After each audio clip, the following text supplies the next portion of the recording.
também... Opa, acho que está... Isso também faz com que, consequentemente, no final, os números absolutos de suicídio vão aumentando, né? Porque, vamos supor que a pessoa tem esse comportamento, obviamente, vai levar a uma taxa de suicídio maior, tanto na população feminina quanto na masculina, tá? Então, desde 2011 para cá, tem tido um aumento nessa questão de automutilação e autolesão, tudo bem? Também não menos importante, na verdade, até mais importante, essa questão dos nossos adolescentes, né? A gente tem ali a faixinha azul, que é daqueles pacientes de 10 a 14 anos, e a mais cinza de 15 a 19 anos, né? A gente teve também o aumento da taxa de mortalidade, né, por suicídio nesses adolescentes. Ali na faixa azul, quase 50%, né?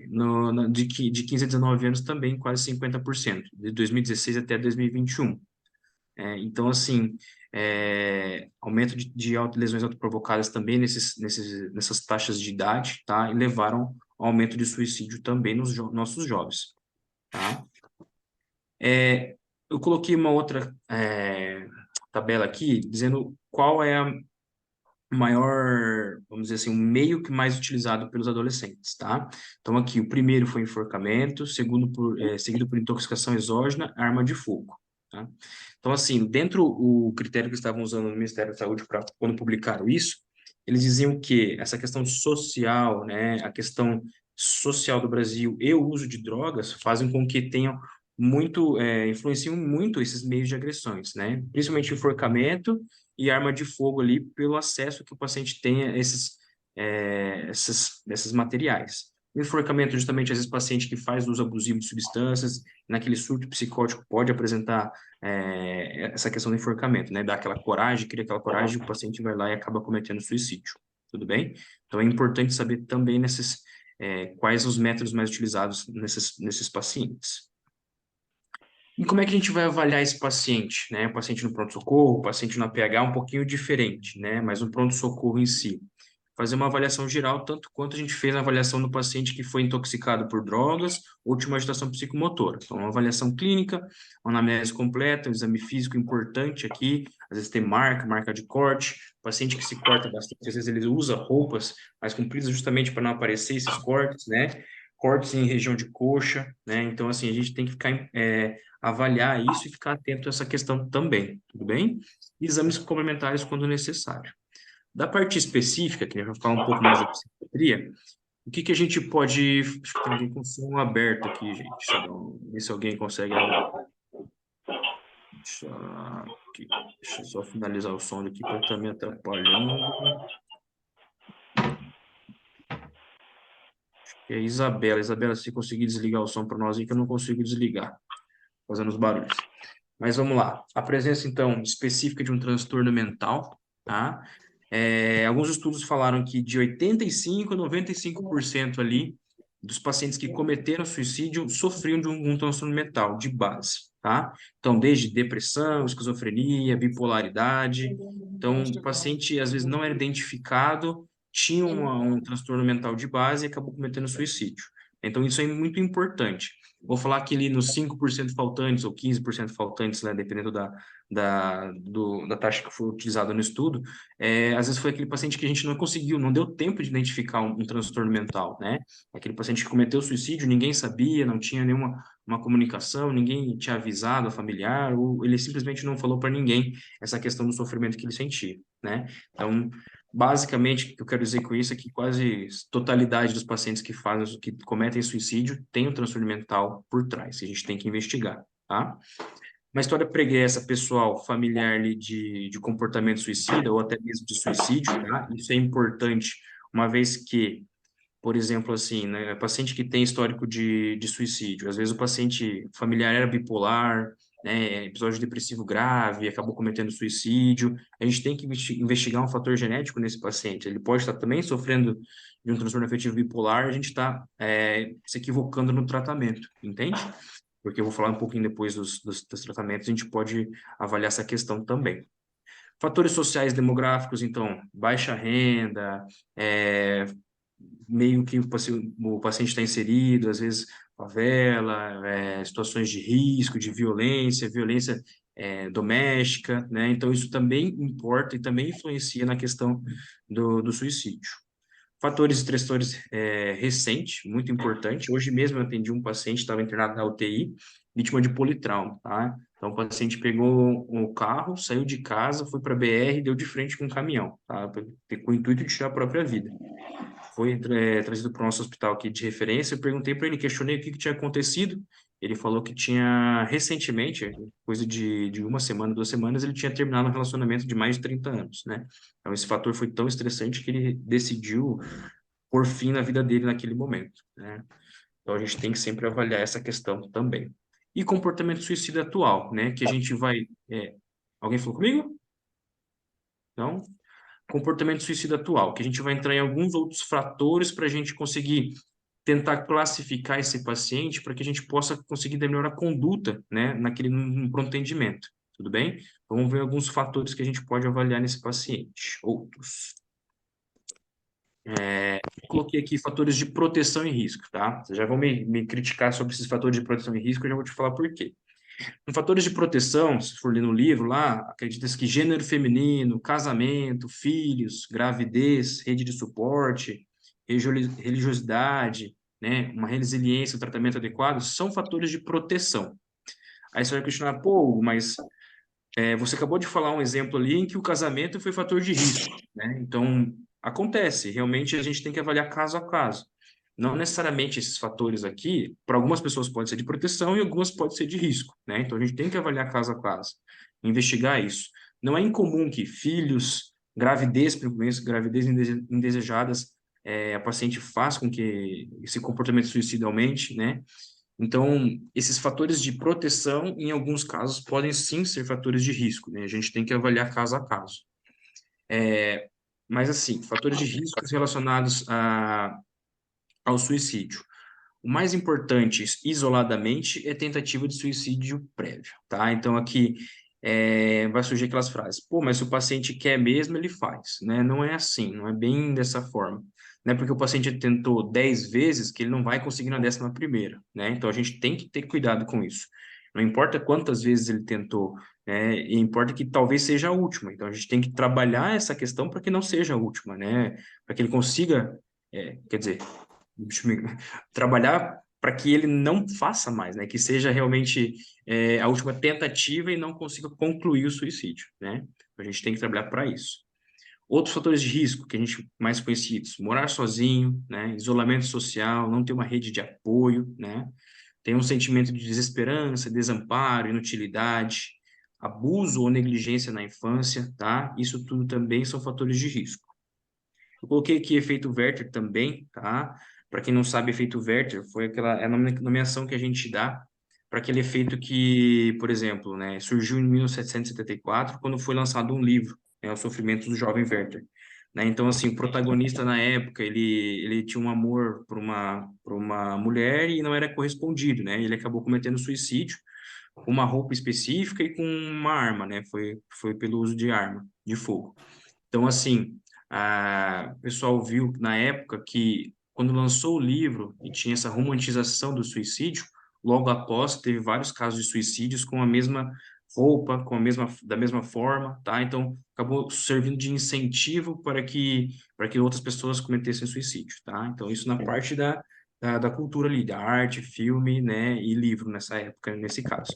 Então, acabou sendo discutido isso e denominado efeito Werther justamente por causa dessa questão, né? Então, a gente é muito importante, né, que a gente não romantize essa questão do suicídio. Ah, não conseguiu amor, ou conseguiu amor, ou o amor morreu, eu vou lá e me suicido também, sabe? Então, isso é complicado, porque a partir do momento que o paciente está exposto ao risco, ele está, talvez para mim, para alguém que nunca tenha pensado isso, não surge esse sentimento dessa intencionalidade, né? Mas às vezes o paciente que está sofrendo disso, já tem um comportamento suicida, ele pode achar aquilo que seja a inspiração dele em cometer o suicídio, né? Tem outra coisa que está até prevista no artigo 122, se eu não me engano, do Código Penal, em que aquele paciente, vocês já devem ter visto isso, grupos de WhatsApp em que divulgam vídeos, vídeos de pessoas fazendo chacota com pessoas que estão em uma tentativa de suicídio. Às vezes o paciente está lá em cima de um poste, em cima de algum local, e a pessoa fica filmando, fala, pula, incentivando a pessoa a cometer o suicídio, tá? Isso, além de não moral, é ilegal, tá? Então, isso pode sofrer penitência na nossa lei, tudo bem? Está até previsto no nosso manual ali de suporte avançado de vida, tá? Então, a gente tem que tentar coibir no máximo esse tipo de atitude, tá? Isso mais no APH que a gente fala, né? Mas dentro do hospital acontece muitas coisas que a gente vai falar um pouco mais para frente que devem ser também inibidas, tudo bem? Aqui, sobre a avaliação do paciente também. A gente tem duas óticas aqui, né? Sobre a visão do entrevistador, médico, enfermeiro, técnico, quem esteja ali para acolher esse paciente, e sobre o entrevistado, que é o próprio paciente, né? Então, algumas questões que a gente sempre tem que, fica na dúvida, fica com essa questão de conversar sobre isso. É a questão do médico, enfermeiro e do técnico, né? Algumas coisas levam a gente a ter medo de conversar com o paciente, né? A ter não quer aproximar com o paciente, não quer conversar com o paciente. Alguns riscos justamente o medo de você perder esse paciente, o medo de não saber como abordar esse paciente, tá? Tem um sentimento de incapacidade, às vezes o médico, o enfermeiro pensa, não vou conversar com aquele paciente que é suicida, que tentou suicídio, porque não tenho capacidade, não me sinto capaz em dizer algo para ele para que ele não cometa esse suicídio, entende? O medo aqui, às vezes, está relacionado à questão de não vou conversar com aquele paciente, porque se ele cometeu suicídio, pode ser que eu tenha problemas, entende? Mas não é esse comportamento que a gente tem que ter, né? Outra pensamento que a gente sofre, né, que a gente fica naquela dúvida de atender ou não o paciente, é a questão do direito ao suicídio, né?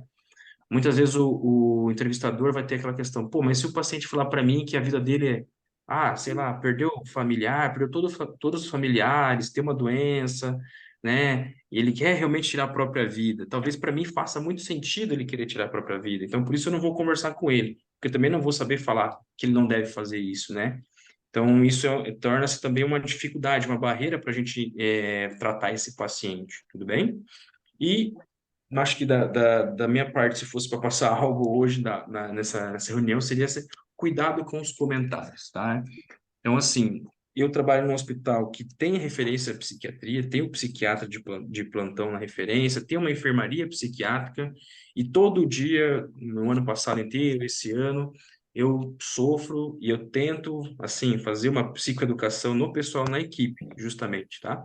Por quê? Porque todo dia, toda semana, a gente enfrenta comentários, enfrenta problemas relacionados ali dentro do pronto atendimento, na própria enfermaria, relacionado a algum comentário desse tipo, sabe? Então, assim, aqueles comentários de sempre, quem quer não fica tentando, se quisesse mesmo tinha feito só um cortinho no braço, se quisesse mesmo tinha tomado todas as outras medicações, sabe? Os pacientes, gente, a gente tem que lembrar que são seres humanos, né? Então, a maioria deles está dentro daquela que eu falei na última aula, ele está dentro do cognitivo, o cognitivo dele está preservado, tá? Então ele entende, ele raciocina. Não é um paciente psicótico que não está nas suas próprias funções. Então, assim, ele escuta comentários, ele avalia comportamento, ele vê quando o enfermeiro, o técnico, o médico não quer conversar com ele, evita de conversar com ele, tá? Então, assim, o teu comportamento corporal, ele entende também. Então, assim, a gente tem que mudar o nosso comportamento perante o paciente com risco suicida, né? Estava até assistindo uma palestra do Neuri José Botega, que foi um médico lá de São Paulo que escreveu um livro Crise Suicida, né?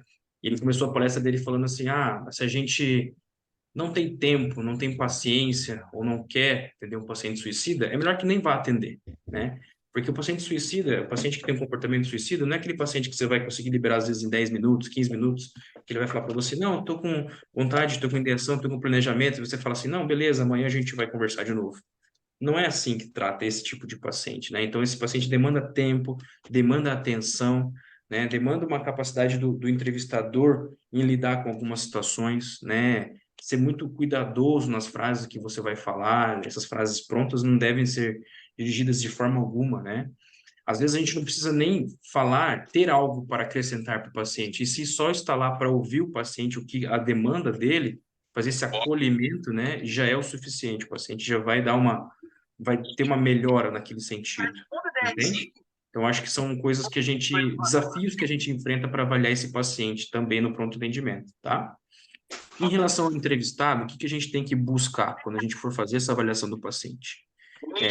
Tentar algumas coisas ali para a gente entender os fatores para a gente poder uma possível alta, possível tratamento ambulatorial, tá? Então, a gente tem que tentar avaliar essa questão da ambivalência, de querer estar vivo e morrer, de querer melhor morrer do que estar vivo e sentir aquela dor, sabe? Então, a gente tem que tentar ver se o paciente, como é que está essa questão da ambivalência dele, essa impulsividade, se ele agiu de uma forma muito impulsiva, se ele não teve controle nenhum da impulsividade dele, né? Então, a gente tem que sempre avaliar isso também. E a rigidez enquanto ao plano, ao pensamento, né? Às vezes aquele paciente é rígido e fala para você, não, eu vou sair daqui e vou cometer suicídio, não tenho o que fazer. Nada que você fizer, doutor, vai mudar a minha ideia, tá? Obviamente, esses pacientes são os mais difíceis, né? A gente tentar quebrar esse pensamento, a gente tentar mudar essa rigidez desse paciente. Então, a gente tem que sempre também estar preparado para tentar fazer essa avaliação, tá bom? E com essa avaliação, o que a gente pode classificar esse paciente? A gente pode classificar, né, de uma maneira geral, esse paciente em baixo, médio e alto risco, tá? Qual que é aquele paciente que tem baixo risco, a princípio, de cometer um suicídio, né? É o paciente que tem os pensamentos suicidas, mas não tem planejamento. Então, é aquele paciente que falou para você, doutor, realmente, às vezes eu penso em sumir. Às vezes o paciente veio por uma crise de ansiedade, veio por uma angústia, alguma coisa diferente, e fala assim, não, eu já tive o pensamento de sumir, de não acordar, mas nunca tentei, nunca planejei. Isso é um paciente de baixo risco, tá? De médio risco, paciente que tem pensamentos e planos, mas não pretende cometer suicídio imediatamente, né? Ele falou assim, já pensei uma vez, eu pensei em ter uma corda lá em casa, mas assim, não sei se eu vou fazer, não quero fazer, né? Então, ele tem um risco intermediário. E alto risco, aquele paciente que tem plano definido, tem meios para fazer, ele planeja fazer prontamente. Então, aquele paciente, às vezes, que tem um porte de arma, às vezes um policial, alguma coisa, fala, não, eu tenho uma arma em casa, eu vou chegar em casa, vou esperar todo mundo sair de casa e vou cometer suicídio, né? Aquele paciente que tentou suicídio recentemente, de forma grave, né? Às vezes, paciente que fez muita ingesta de medicação, às vezes fez cortes profundos, já tentou se jogar na frente de um caminhão, de uma altura, né? A gente tem que sempre estar avaliando esse paciente, classificando ele como alto risco, né? E apresenta aquela rigidez quanto uma nova tentativa, né? Ele vai tentar de novo, não se arrepende de ter feito a última e quer tentar novamente, tá? Essa classificação a gente faz avaliando o pensamento e desejo do paciente. Aqui, dessas classificações, você vai acreditar no que o paciente está falando. Doutor, você já foi enganado? Já fui enganado. Paciente que fala que não está acontecendo nada, está muito bem, não tem planejamento, não tem ideação, você fica meio assim em dar alta para o paciente, né? E o paciente está mentindo, sai do internamento e vai lá e tenta suicídio novamente, tá?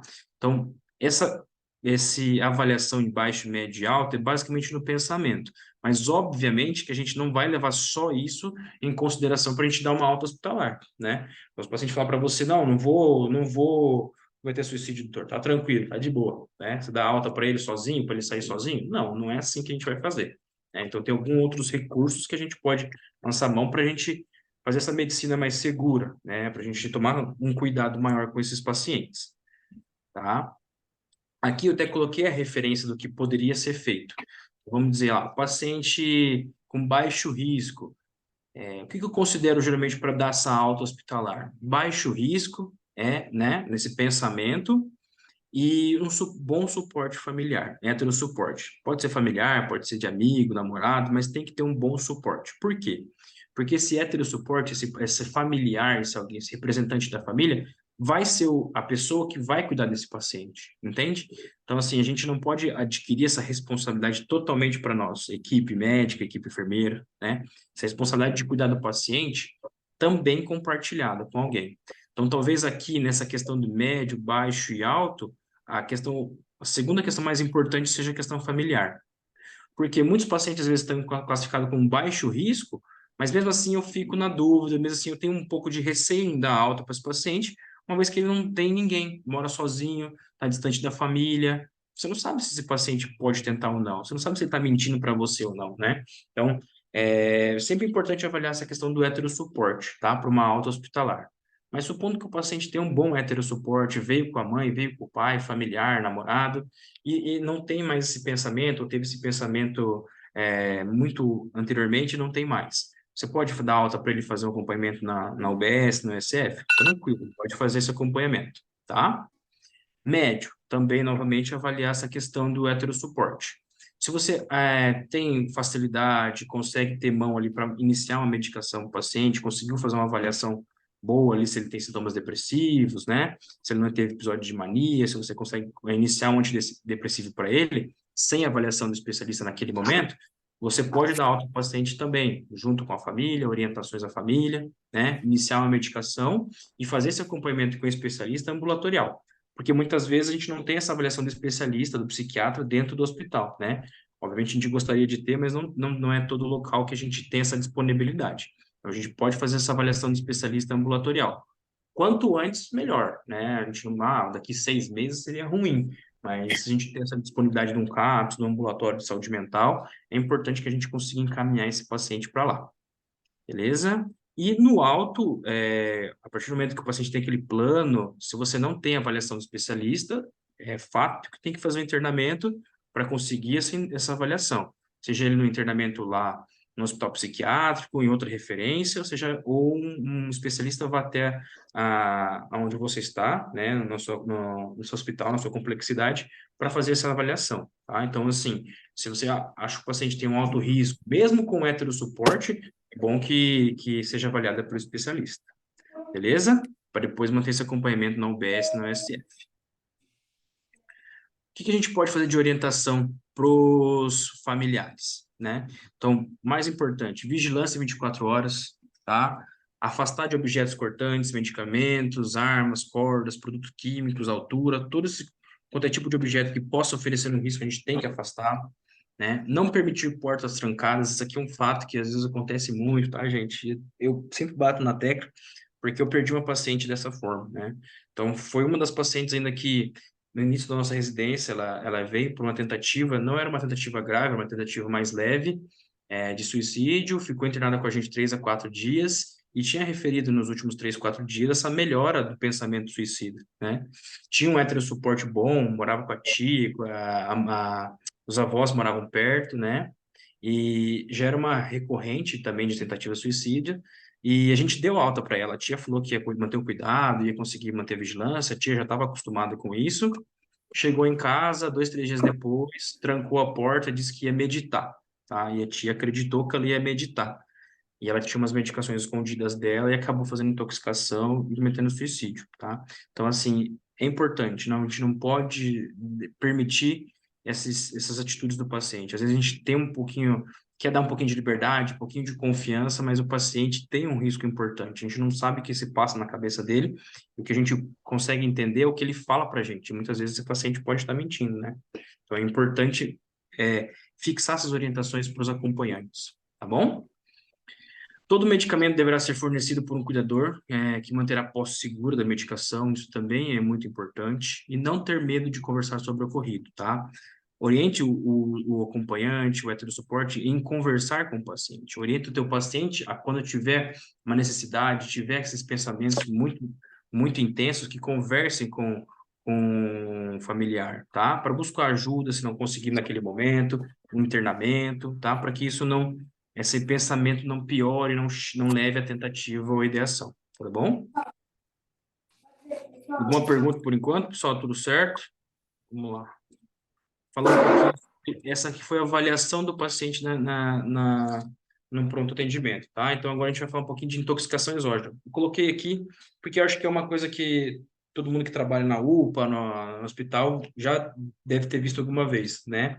Questão de intoxicação exógena. Acho que aqui ficou bem importante a gente frisar algumas coisas, tá?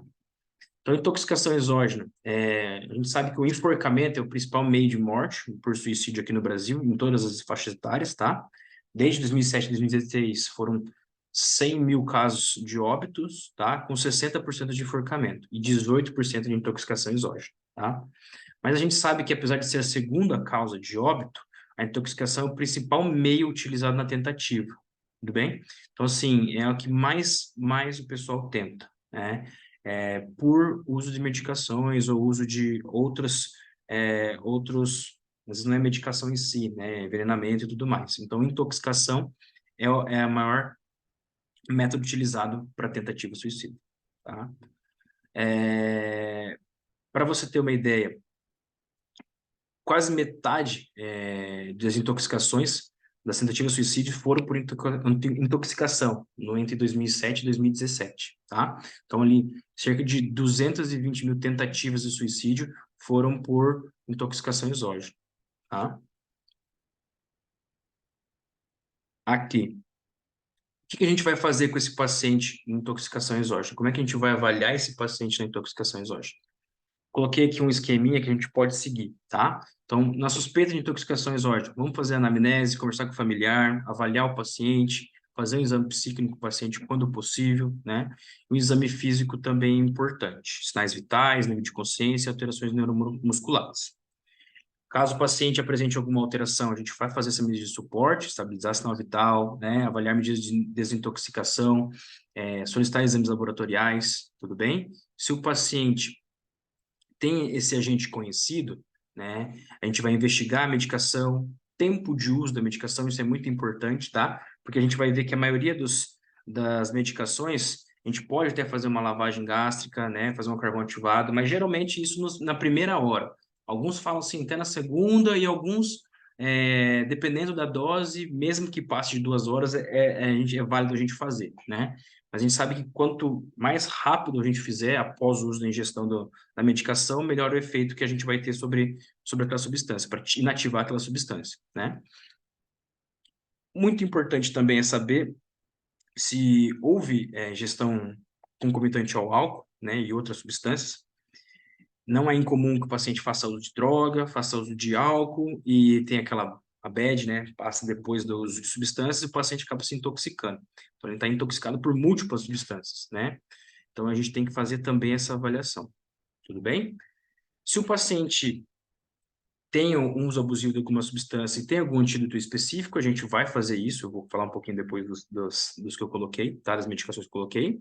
E se não, a gente vai manter medidas de suporte e avaliação clínica do paciente, contínuo, tá?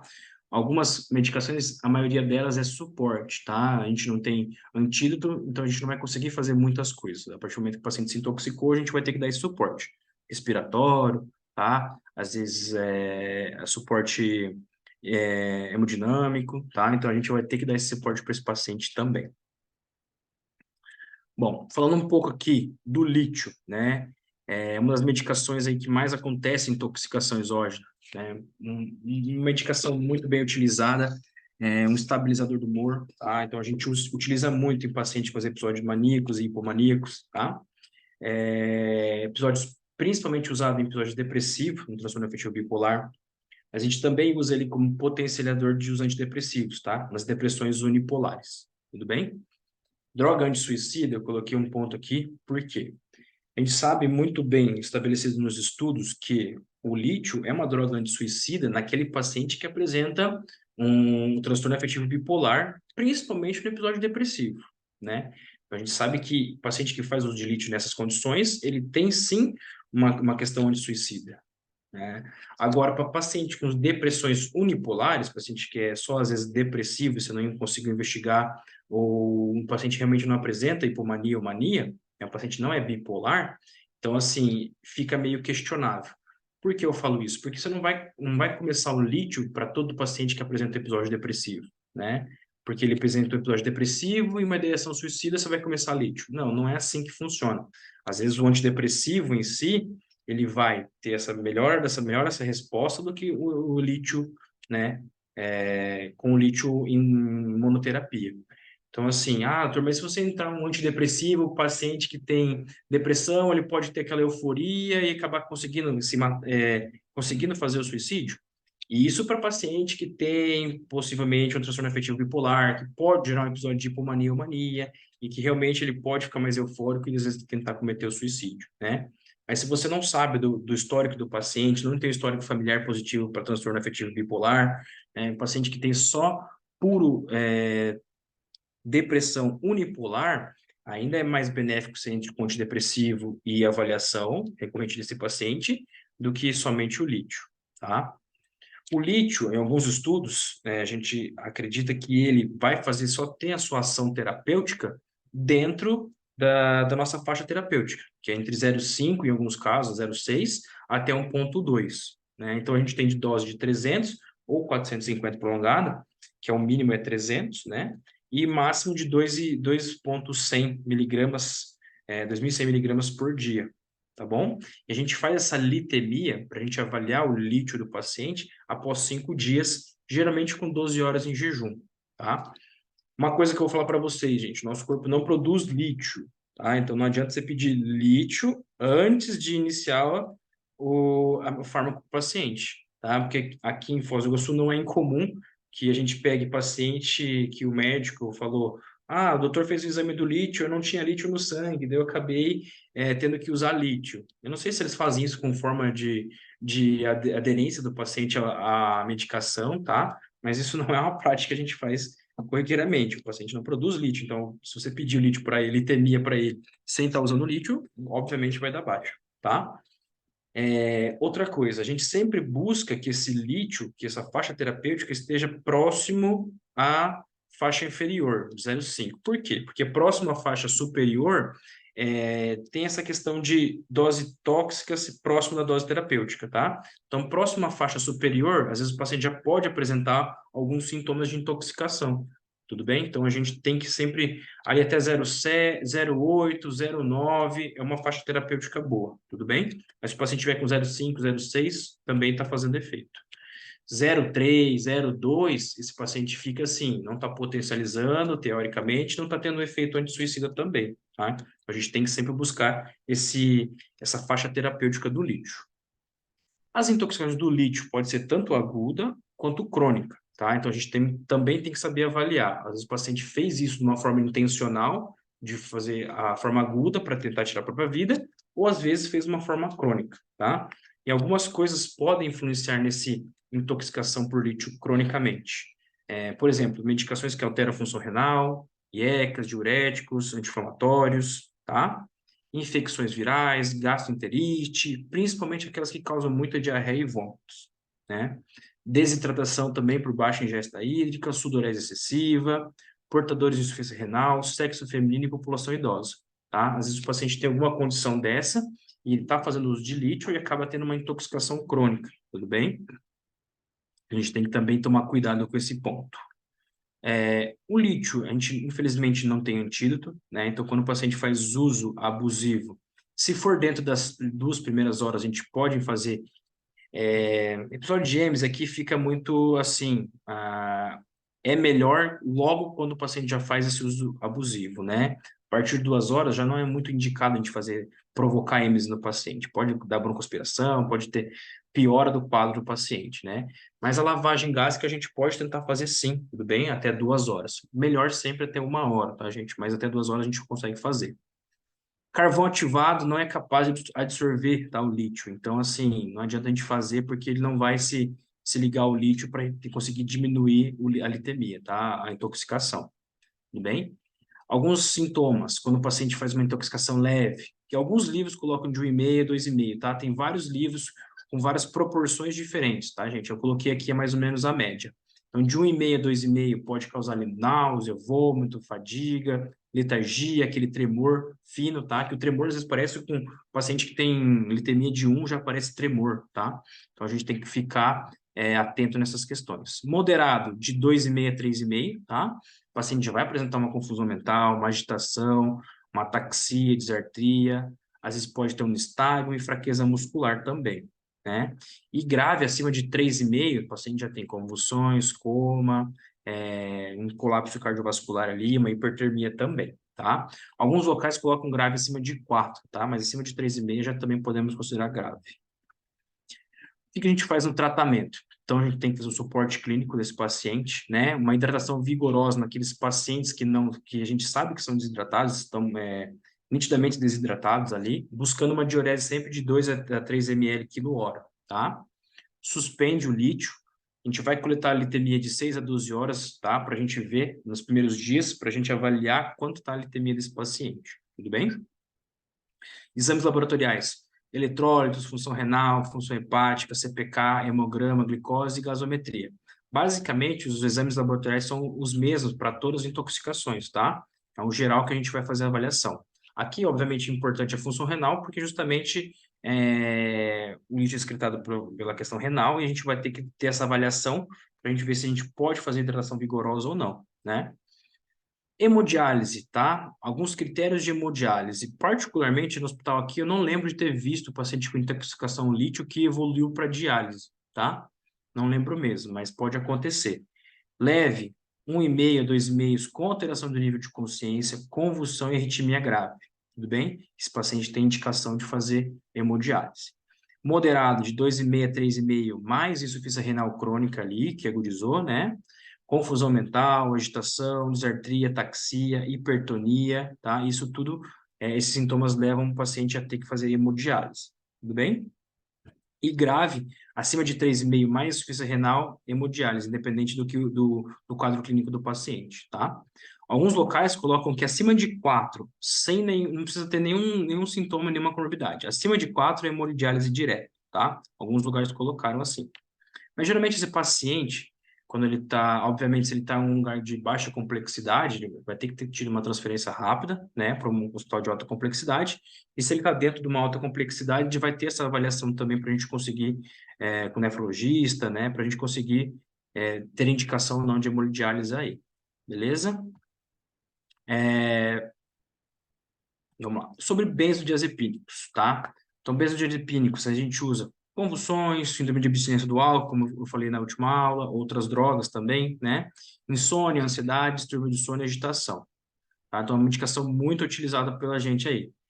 Dose tóxica é relativa, justamente porque o benzodiazepínico é uma substância que causa a questão de tolerância, né? Então, tem paciente, às vezes, que vai fazer uso abusivo de diazepam, de clonazepam, por exemplo, e não vai ter nenhum sintoma, tá? Porque ele já está tolerante àquela medicação. Tem paciente meu usando mais de 150 gotas dia de clonazepam, diazepam, talvez não tanto a intoxicação, mas assim, clonazepam eu já vi vários, com 150, 200 gotas por dia, e o paciente simplesmente não tem nem sono, sabe? Então, é uma dose muito alta com um paciente que já está totalmente tolerante a essa medicação. Então, assim, alguns sintomas que o paciente pode ter na intoxicação, se o paciente não faz uso contínuo ou crônico dessa medicação. Sonolência, torpor, ataxia, disartria e confusão mental. E, na grave, obviamente, depressão respiratória grave, tá? Às vezes acontece com midazolam na forma aguda, como eu falei também, aquele paciente que tem agitação psicomotora ou uso de substância, quando a gente faz midazolam, o paciente rebaixa, né? Tratamento, na questão leve, na intoxicação leve, assistência respiratória, manutenção dos sinais vitais, tá? Grave, a gente pode fazer um carvão ativado ali abaixo de 2 horas, sempre lembrando que abaixo de 1 hora é melhor, tá? E lavagem gástrica não é necessária em baixas doses. Você vai avaliar se deve ou não fazer em altas doses, tudo bem? E a gente tem um antídoto, né? O antídoto que é o flumazenil, tá bom? Vou falar um pouquinho agora do flumazenil aí pra gente. Então, o flumazenil, ele tende a fazer uma inibição competitiva, tá, dos benzos. Então, ele briga pelo mesmo receptor ali e tende a diminuir essa questão da sedação e causa os efeitos respiratórios, né, depressão respiratória nos pacientes. Então, ele tem uma meia-vida curta, aproximadamente 1 hora, ele não é recomendado como teste diagnóstico de rotina, tá? Por quê? Porque ele existe algumas contraindicações que eu vou falar mais para frente, tudo bem? Então, naquele paciente que você não sabe qual que ele fez intoxicação, se ele às vezes o paciente usa um benzo e várias outras medicações, a gente acaba não recomendando que se faça uso de flumazenil, né? Ou às vezes aquele paciente que tá rebaixado e você não sabe nem se intoxicou, né? Semana mesmo eu peguei um paciente, estava em algum local, não lembro agora, o médico estava na dúvida se o paciente tinha um AVC ou intoxicação, mas não tinha nenhum familiar. Ele acabou fazendo flumazenil, tá? O paciente não teve resposta. Logo depois a gente foi ver que era um AVC. Então, assim, não precisa fazer esse teste terapêutico, tá? A gente não recomenda que se faça isso. O melhor resultado é justamente para intoxicação exclusiva aos benzodiazepínicos, principalmente aquelas iatrogênicas que a gente faz, né? Que é por sedação mesmo. Então, a gente vai lá, seda o paciente rebaixa, a gente pode fazer esse flumazenil, tudo bem? A dose de 0,3 miligramas, EV, em 15 segundos, máximo 2 miligramas. Tem alguns locais que falam que máximo é 1 miligrama, tá? E na pediatra, 0,01 miligrama quilo, em 15 segundos também, máximo 0,2. Por que não fazer essa medicação como teste diagnóstico? Porque ele tem algumas contraindicações. Então, paciente que tem história de crise convulsiva, o largamento do QRS, tá? Mais importante é crise convulsiva.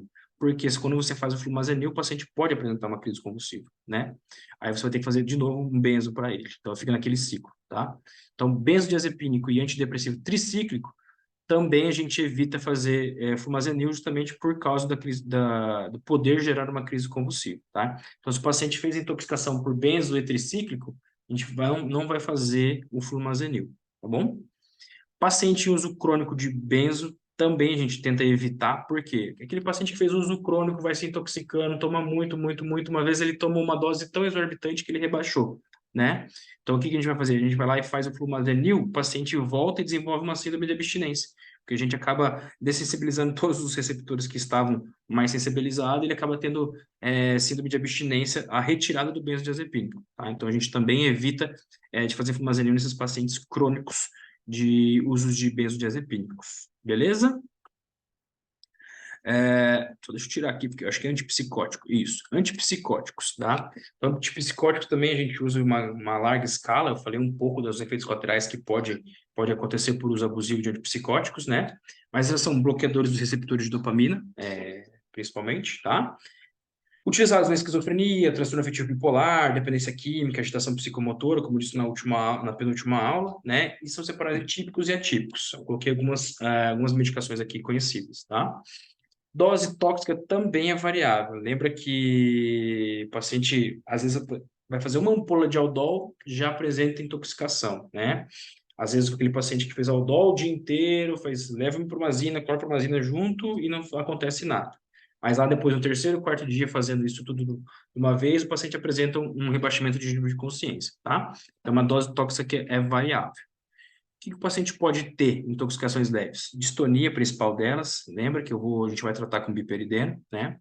Sedação, miose, hipotensão postural é muito comum, principalmente com clorpromazina, os antipsicóticos típicos, né? Eles têm mais efeitos colaterais, taquicardia, retenção urinária e síndrome neuroléptica maligna, né? Na verdade, eu coloquei leve porque ela pode acontecer tanto em intoxicação leve quanto grave, porque ela independe da dose, né? Então, eu expliquei o que é síndrome neuroléptica maligna numa das aulas, tá? Então, é uma complicação muito ruim, muito grave do uso de antipsicóticos, tudo bem? Na grave, o paciente pode apresentar crise convulsiva, lembrando que paciente que tem histórico de crise convulsiva, se a gente faz antipsicótico, diminui o limiar convulsivo. Então, o paciente pode ter sim uma crise convulsiva, tá? Com intoxicação leve, já no caso. Mas, obviamente, aquele paciente que não tem histórico, se a gente fizer muito, ele pode gerar uma crise convulsiva também. Uma depressão respiratória grave, coma, arritmia cardíaca, principalmente com os típicos também, alargamento de QRS, né? A gente pode ter nesses pacientes com intoxicação grave. Isso aqui. Qual que é o tratamento? Geral, suspender medicação, tá? Então, a primeira coisa que a gente faz, de todas as intoxicações, a gente tira a medicação. Suporte dos sinais vitais, eletro aqui nesse ponto, pelo caso do alargamento do QRS, né? Lavagem gástrica também indicado junto com carvão ativado.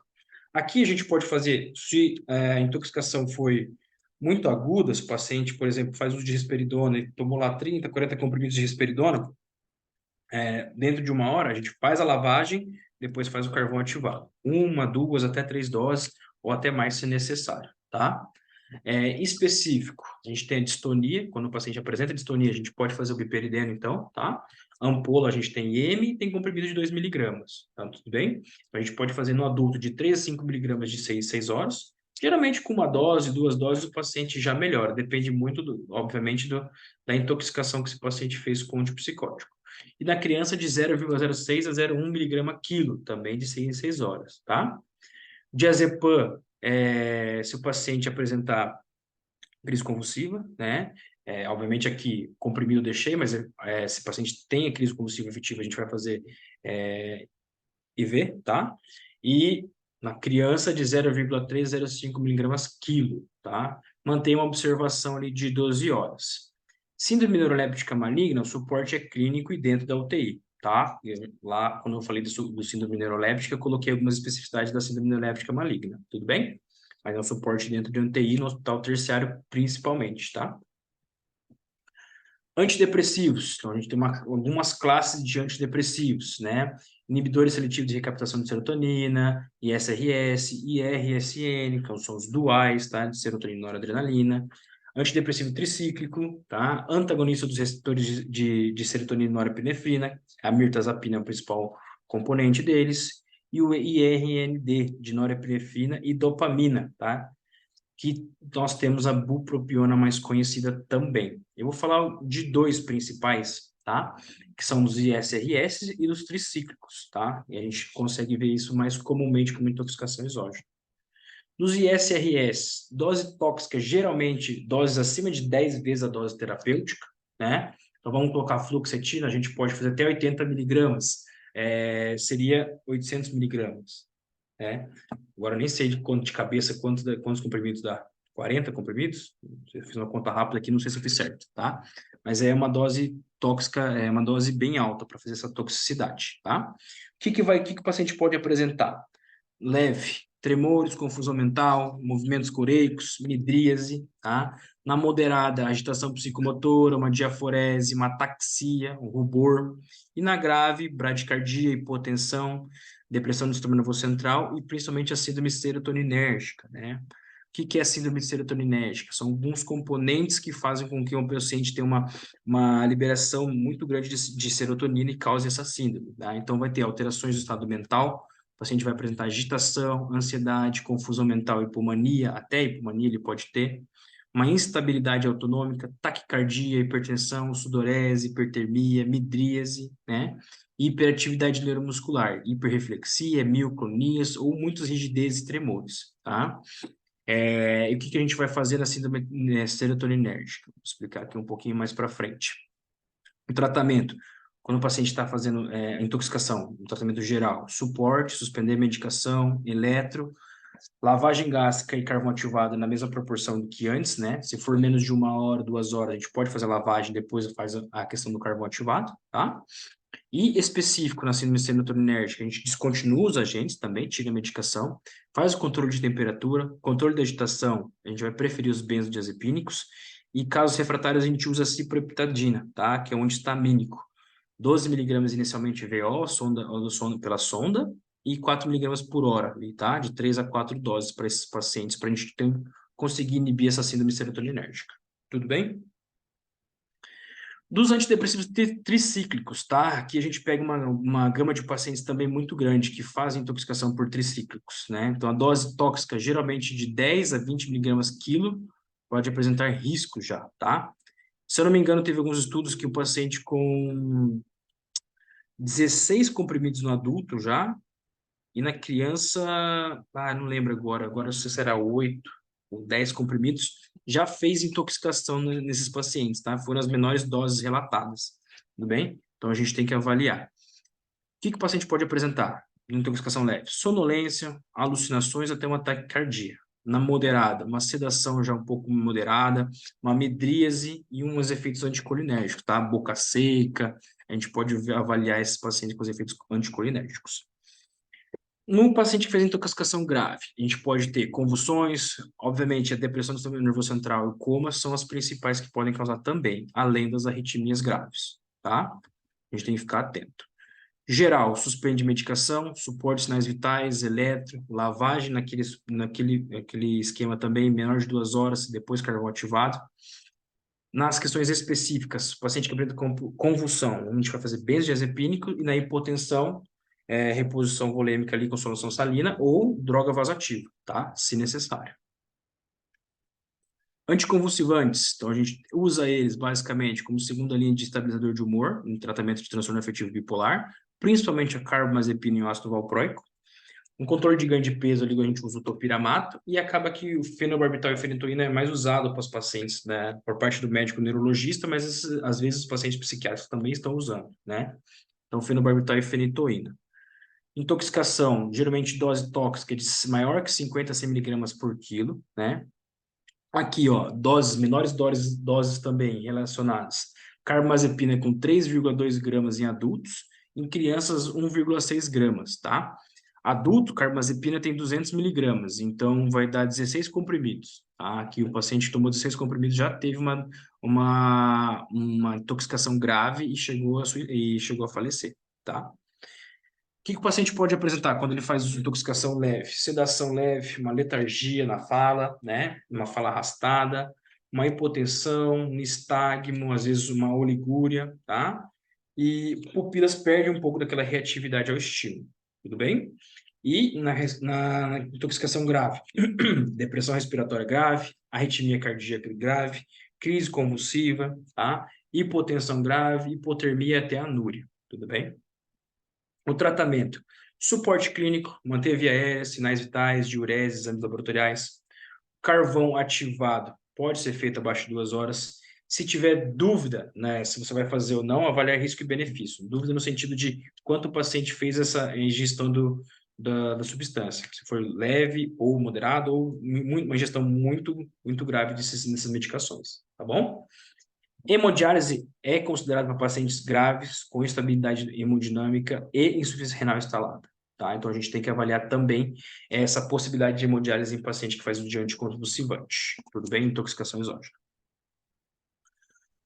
Aqui são os anti-inflamatórios não esteroidais, tá? Coloquei um pouco uma classe que foge um pouco da psiquiatria, mas que a gente também recebe muito no pronto-socorro, né?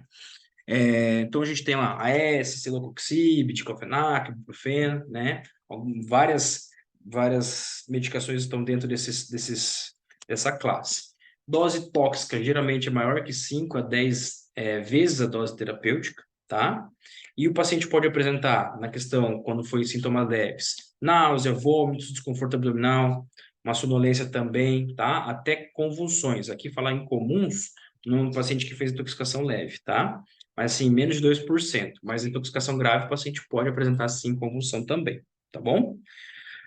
O que pode ser, além da convulsão, no episódio que o paciente faz intoxicação grave? Acidose metabólica, uma disfunção hepática grave e alterações cardiovasculares também em ocorrem, né? O que a gente faz no tratamento desses pacientes? A gente suspende medicação, sinais vitais, eletro, pode fazer lavagem gástrica e carvão ativado, principalmente em doses maciças, tá?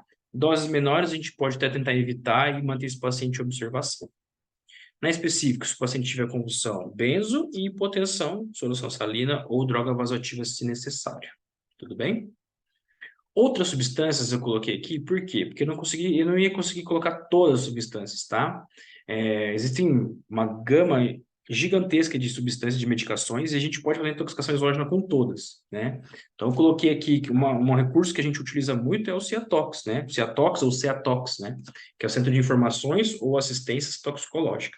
Então, a gente tem em Cascavel, se eu não me engano, é o HU que faz, tá? Londrina, Curitiba também tem. Então, assim, é uma ferramenta que a gente pode e deve utilizar, né? Então, tem dúvida em que o paciente fez intoxicação, tem dúvida em como agir, se faz lavagem, se não faz, se recomenda ou não, quanto tempo de observação que a gente mantém, liga para o Ciatox, passa as informações certinhas, eles já têm tudo isso esquematizado e protocolado, que eles conseguem apresentar isso para a gente, tá? De uma forma mais ampla, mais rápida. Por que eu falo isso? Porque esse primeiro tratamento, essa primeira avaliação é clínica, tá, gente?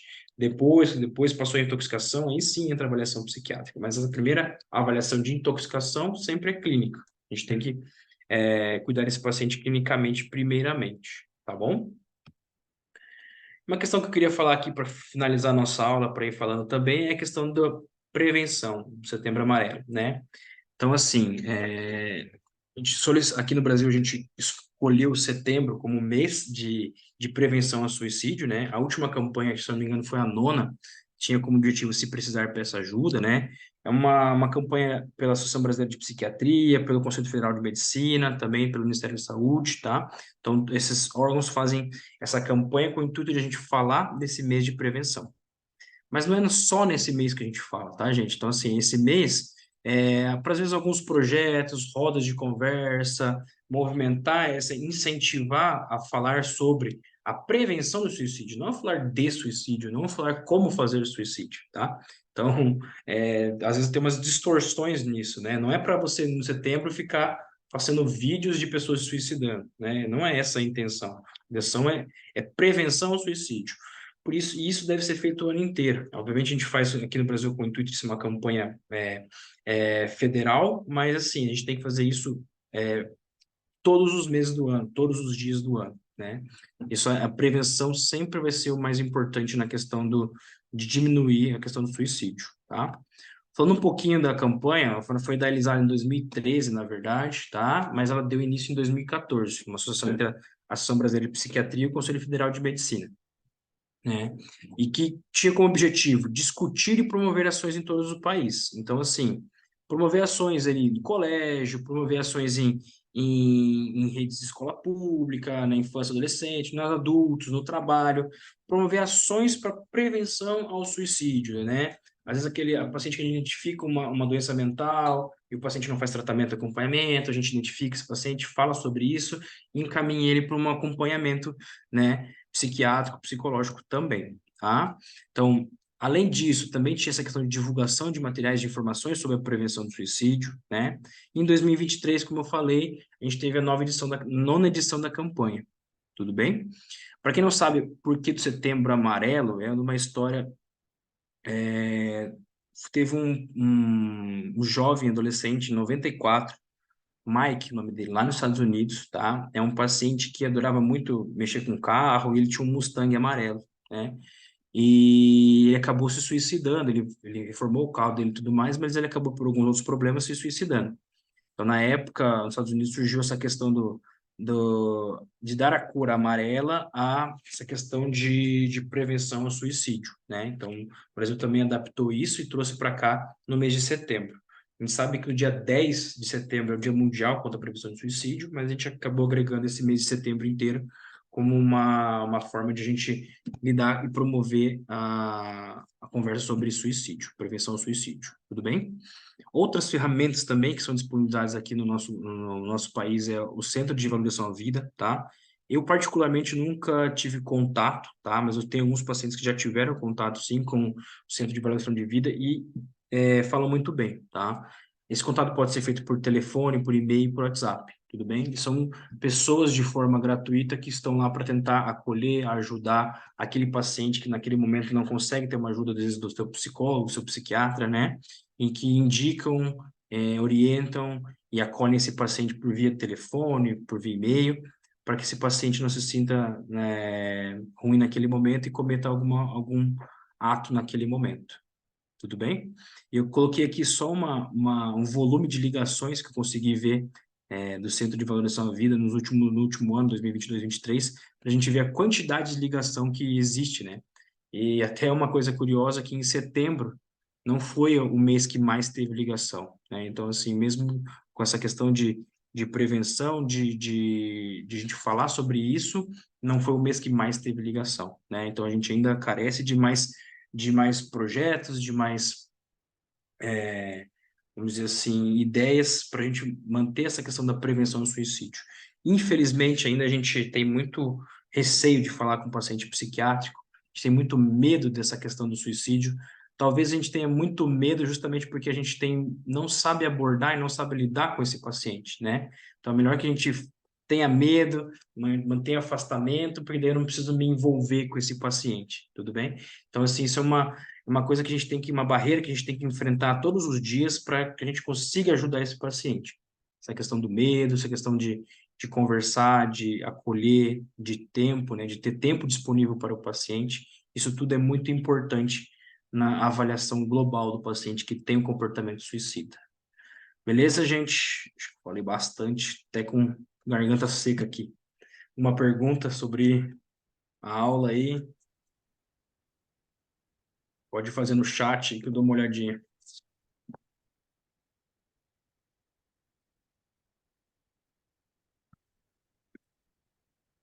Vamos lá. Alô, alô.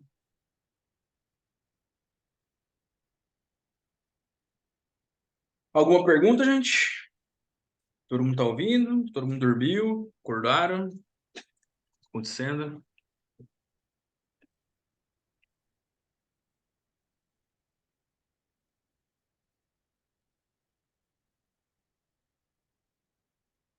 EV. Tá, algumas, assim, não tem recomendação de fazer EV, tá? Se a gente faz IM, ele tem uma boa resposta. Tudo bem, Larissa? Eu já fiz uma vez EV, depois eu acabei lendo, disse que não era muito recomendado, era um problema, tá? A gente fazer EV. Então, assim, recomendo fazer IM ou VO mesmo, no biperideno, tá? Pode ser feito tranquilo. IM ele vai ter uma boa resposta. Qualquer dúvida ali, eu não sei quem está perguntando, de benzo junto com opioide. Qual que é a dúvida da intoxicação?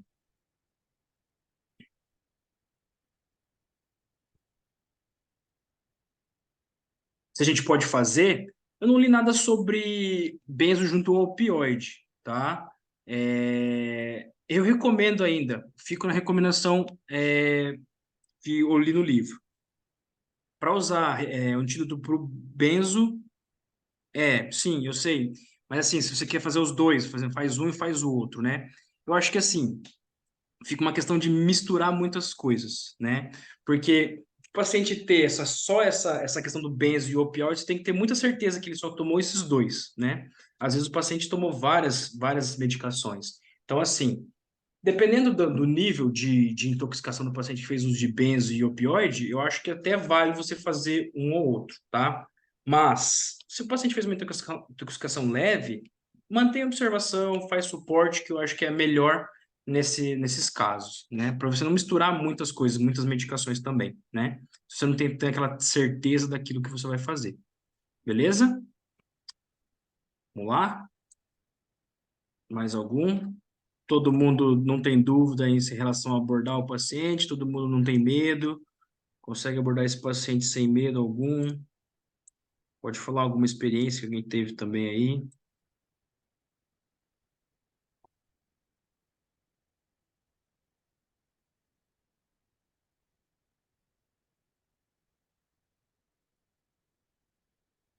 É isso, gente. Mais alguma dúvida? Não sei se a Karina saiu, tudo bem, mas se ninguém tiver mais nenhuma dúvida aqui, estamos tranquilo.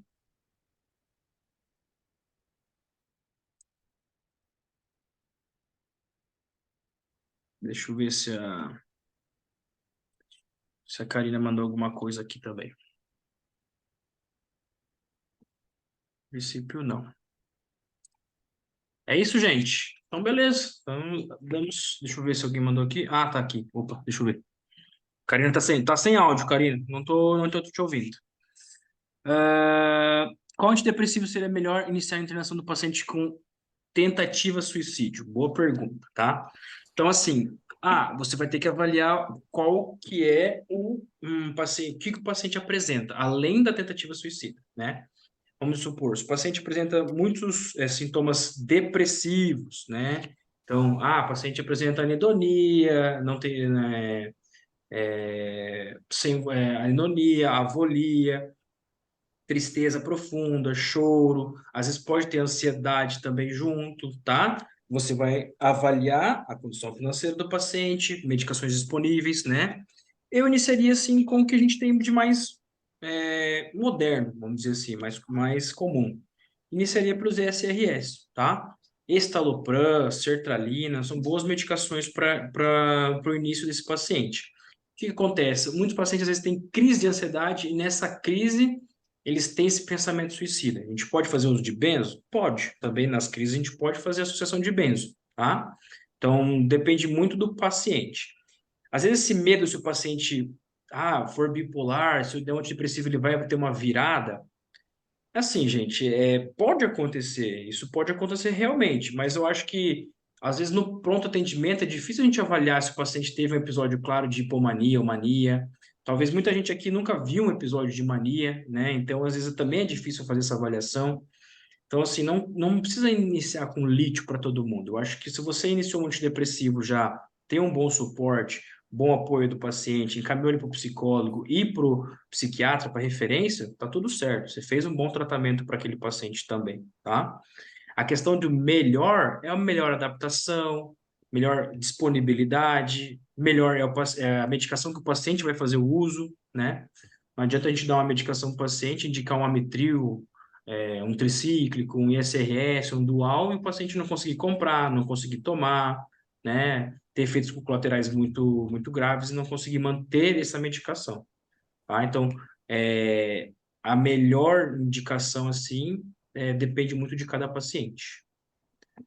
Beleza? Respondido? Karina, Estão está me sem ouvindo áudio. agora, gente? Agora sim, estamos te ouvindo. Voltou. Boa. Mais alguém, pessoal?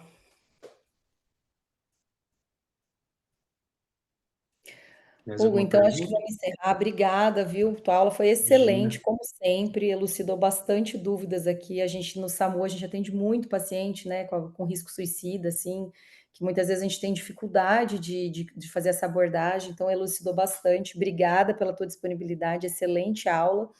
Se alguém Imagina. tiver mais alguma dúvida, pode colocar lá no Whats também no grupo, gente, tá? A aula vai ficar gravada, depois eu disponibilizo o link para vocês. Show de bola, gente. Obrigado, viu? Boa Obrigada, galera. noite. Boa noite para todos. Tchau, tchau. Tchau, tchau.